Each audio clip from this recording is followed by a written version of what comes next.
जो करना है अकेले करना सीख लो, क्योंकि वक्त बदलते देर नहीं लगती और लोग साथ छोड़ते देर नहीं लगाते।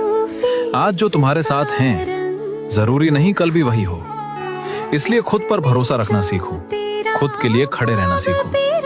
अकेले चलना मुश्किल जरूर होता है, पर वहीं तुम्हें सबसे ज्यादा स्ट्रांग बनाता है।